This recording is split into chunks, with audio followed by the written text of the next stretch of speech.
Strange but true stories. Tales from the light side, the dark side, and the other side. I'm Steve White. Cultures all across the globe have had traditional stories about superhuman-sized creatures that haunt deep woods and remote spots of the world. Cryptids that have long eluded search and capture, and so have been resigned to myth and lore. However, the following 3 stories of terrifyingly close encounters with a hairy creature that many simply call Bigfoot attest to creatures like this being anything but a myth. The Bigfoot showed its fangs.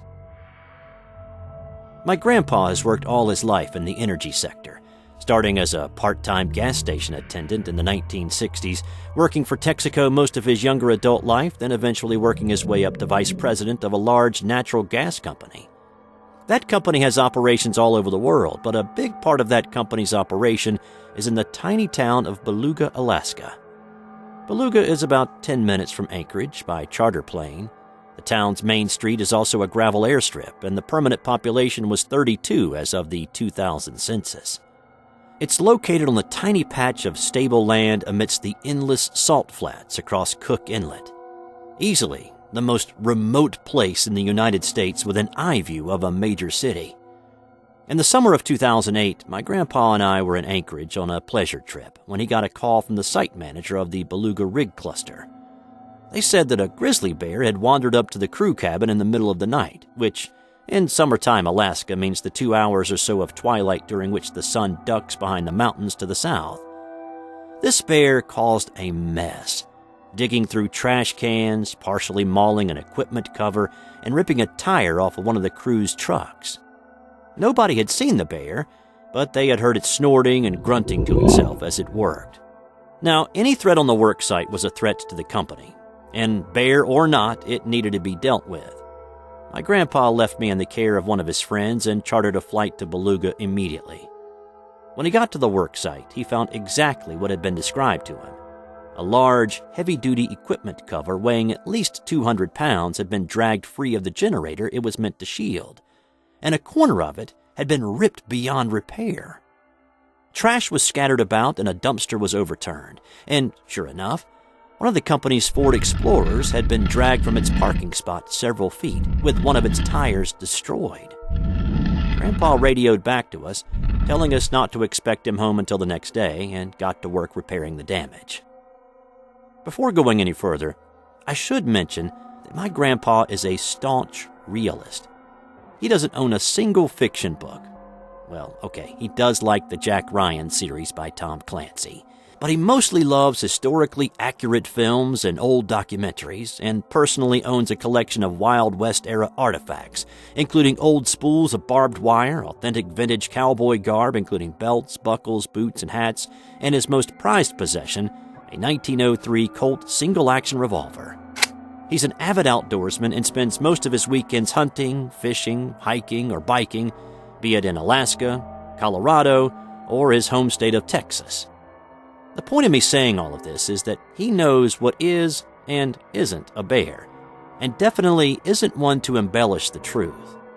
That being said, he guarantees that the thing that attacked his site repeatedly that night was not a bear. According to my grandpa, he managed to call the insurance company for the truck and file a claim for it. However, the insurance company was unable to find a repair shop for the truck without loading it on a ferry to take it back to Anchorage, so he had to replace the tire himself. At the end of the day, there was still work that needed to be done in the morning, so he had a beer at Beluga's town hall / general store / church / bar / gas station. It's a very small town, and headed back to the cabin to turn in. When he got in his Explorer, though, he said that something didn't feel right. He felt eyes on the back of his head, like that feeling you get when there's a predator nearby. He had an S&W 38 Special with him. For those who aren't gun nerds, that's a 38 caliber compact revolver that shoots a .358 hollow point round, enough to stop a bear. And he said he unstrapped it and made sure it was ready to go as he got into his truck and started the engine. As he drove out of Beluga, he kept his eyes in the rearview mirror for anything that might have been following him. The sun was low in the overcast sky, and it was dark enough that he'd had to turn on his headlights. And he said that although he'd normally see elk and caribou and ravens and such on the drive, he couldn't see a single animal around. Suddenly, there was a loud bang. He slammed on his brakes, believing to have hit either a rock or an animal. Cautiously getting out of the car and drawing his gun, he rounded the front of the car to find a large rock sitting next to the front right quarter panel, which had an equally sized dent in it.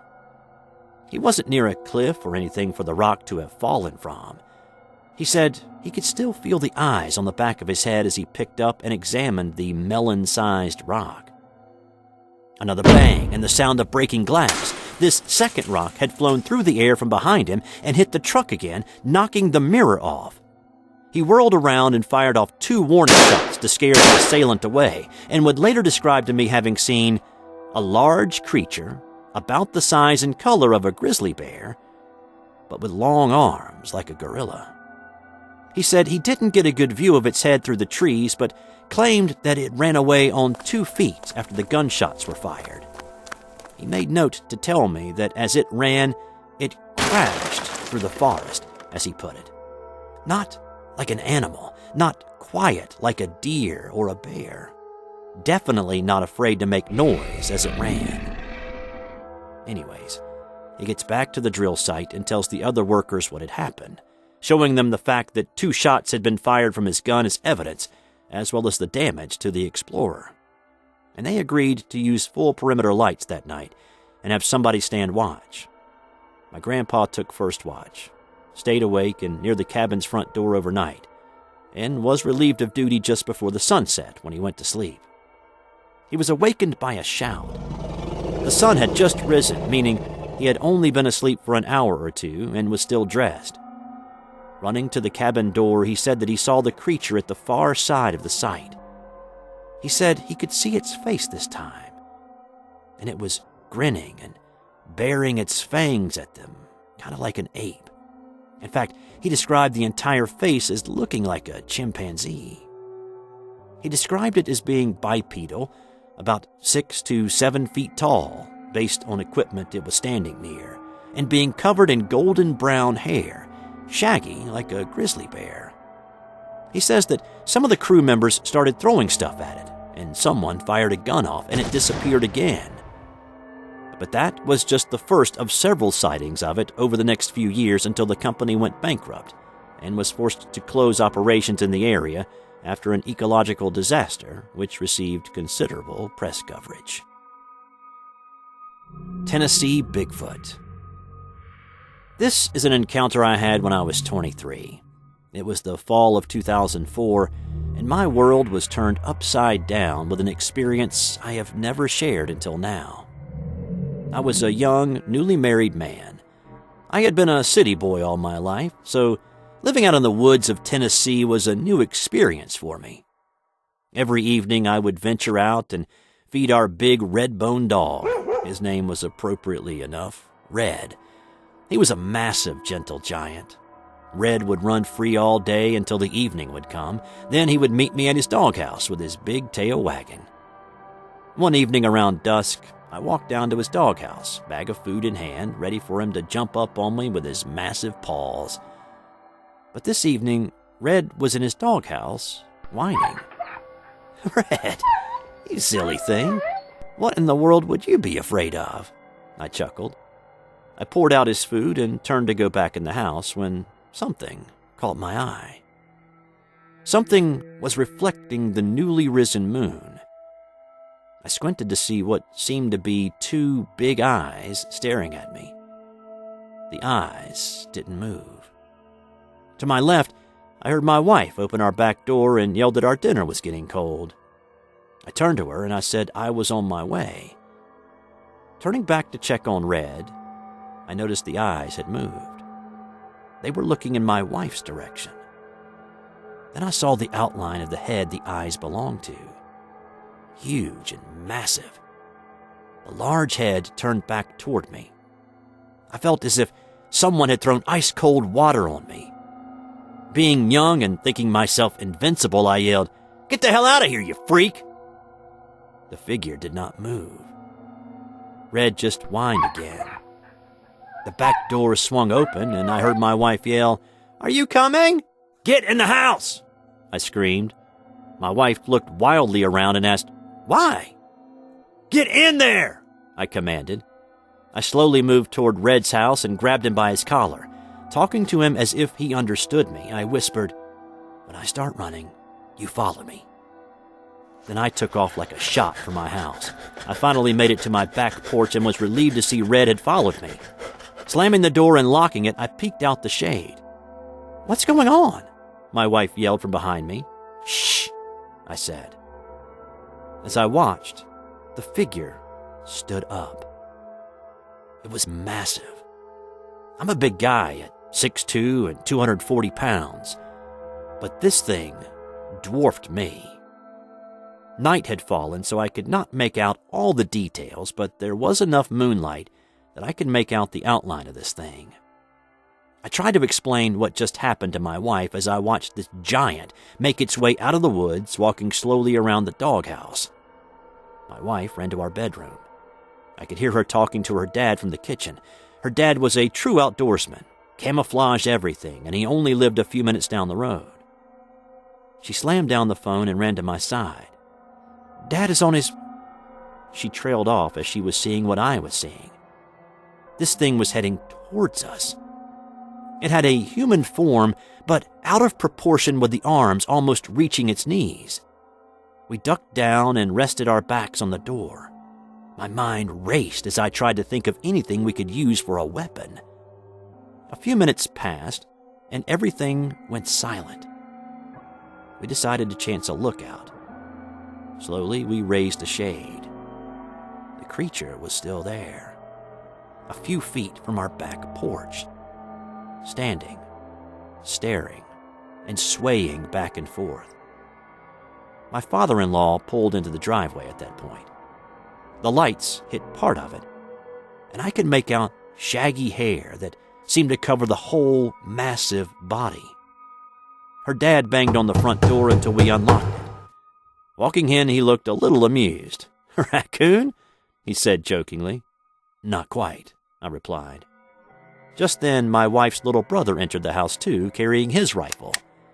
I felt a little better knowing we weren't alone. "Someone's on our back porch," my wife whispered. Okay, I'll take a look," her dad said, seemingly annoyed. We waited in the living room. "I don't see anyone," he said, walking back into our living room, when he froze mid-sentence. His face dropped as he stared at our living room window. We all followed his gaze, and we all fell silent. Her brother raised his rifle and swung the door open. "Jamie, no!" her dad yelled frantically. "All right, punk," Jamie yelled, sounding like a gunslinger. "You get on!" Jamie screamed and slammed the door. "What?" we all yelled. "It's not a person," Jamie yelled back at us. This creature was on our front porch, bumping our swing as it paced across the porch.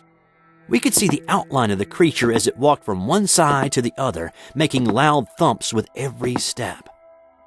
Then we heard a slight crunching noise. We looked at each other, puzzled. "Dog food," I whispered. "Was it a bear, Jamie?" said her dad. "No," Jamie replied. "It's on 2 legs, and it growled at me." We sat on the couch the rest of the night, taking turns checking out the windows. That was the only encounter we had with this creature. A few months later, we moved to a neighboring town. My wife and I divorced a few years after that. Some people will scoff, I'm sure, but I was there, and I know that sometimes there is something that watches from the woods. Australian Yowie encounter. I used to be an interstate truck driver in Australia. That line of work tends to send you to some pretty isolated and creepy locations. I used to drive a truck similar to this one, but without the fancy paint, but was otherwise set up the same.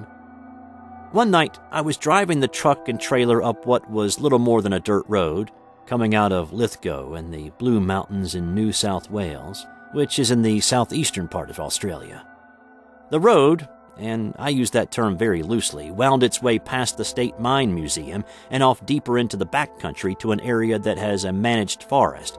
So on one side of the road was just dense Aussie bush, and on the other side was row upon row of managed forest. Creepy as hell even in the daytime.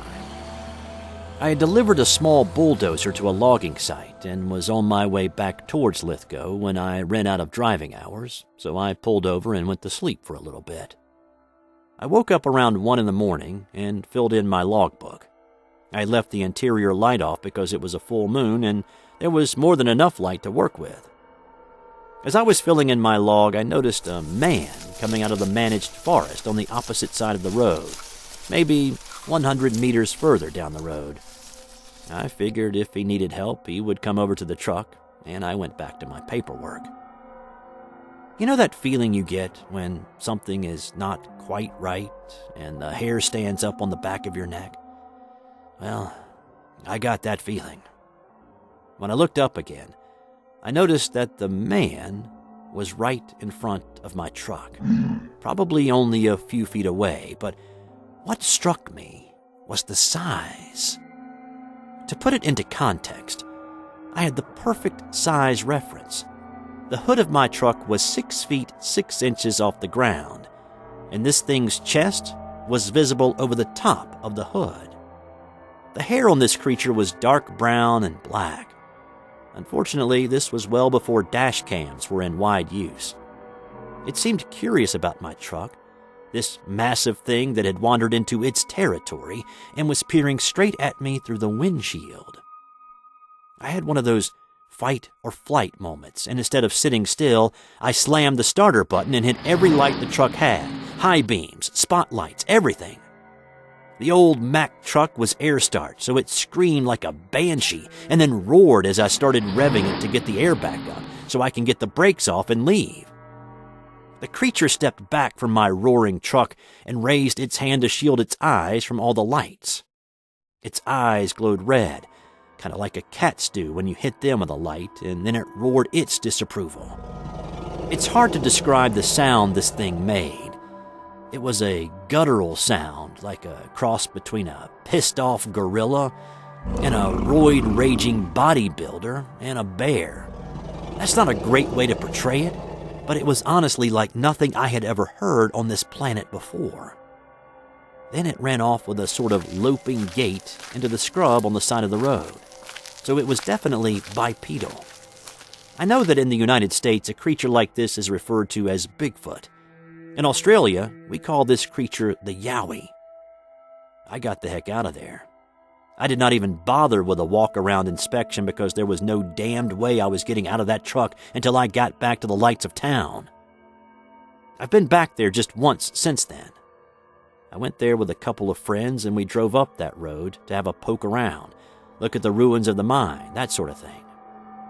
I still felt uneasy about being there, but thankfully nothing happened. That area still gives me the creeps to this day, and I honestly never want to see the Yowie ever again. This has been another strange but true stories. Have you ever had a strange encounter with a creature that you can't quite explain? We would love to hear about it.